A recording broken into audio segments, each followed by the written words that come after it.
ಇನ್ನು ನಾಂದೇಡ್ ರೈಲ್ನಲ್ಲಿ RPF ಸಿಬ್ಬಂದಿ ರಾಜಾರೋಷವಾಗಿ ಹಣ ವಸೂಲಿ ಮಾಡ್ತಾ ಇದ್ದಾರೆ ಅನ್ನೋದು ಗೊತ್ತಾಗ್ತಾ ಇದೆ. ಕೂಲಿ ಕಾರ್ಮಿಕರಿಂದ 50 ರೂಪಾಯಿ ವಸೂಲಿಯನ್ನ RPF ಸಿಬ್ಬಂದಿ ಮಾಡ್ತಾ ಇದ್ದಾರೆ. ಇದು ನಾಂದೇಡ್ ರೈಲ್ನಲ್ಲೇ RPF ಅಲ್ಲಿಯ ಸಿಬ್ಬಂದಿಗಳು ವಸೂಲಿ ಮಾಡ್ತಾ ಇರುವಂಥದ್ದು. ಕೂಲಿ ಕಾರ್ಮಿಕರಿಂದ ವಸೂಲಿ ಮಾಡ್ತಾ ಇದ್ದಾರೆ. ಟಿಕೆಟ್ ಇಲ್ದವರನ್ನೇ ಗುರಿಯಾಗಿಸಿ ಹಣ ಕೀಳ್ತಾ ಇದ್ದಾರೆ RPF.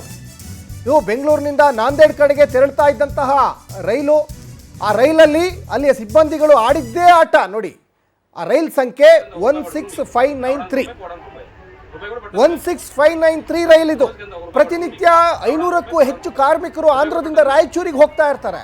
ಟಿಕೆಟ್ ಪಡೆಯದ ಪ್ರಯಾಣಿಕರ ಬಳಿ ಕೇಳಿ ಹಣ ವಸೂಲಿ ಮಾಡ್ತಾರೆ ನೋಡಿ. ಬೇರೆ ಬೇರೆ ಕಡೆಯಲ್ಲಿ ಏನು ಮಾಡ್ತಾರೆ, ಟಿಕೆಟ್ ಇಲ್ದೇ ಪ್ರಯಾಣ ಮಾಡೋರಿಗೆ ದಂಡ ವಸೂಲಿ ಮಾಡ್ತಾರೆ. ಇಲ್ಲಿ ದಂಡ ವಸೂಲಿ ಮಾಡ್ತಾ ಇಲ್ಲ, ಇಲ್ಲಿ ಜೇಬಿಗಿಳಿಸ್ತಾ ಇದ್ದಾರೆ. ಇದೇನು ಸರ್ಕಾರಕ್ಕೆ ಹೋಗ್ತಾ ಇಲ್ಲ ಅಥವಾ ರೈಲ್ವೆ ಡಿಪಾರ್ಟ್ಮೆಂಟಿಗೆ ಹೋಗ್ತಾ ಇಲ್ಲ, ಇವ್ರ ಜೇಬಿಗೆ ತುಂಬ್ತಾ ಇದೆ.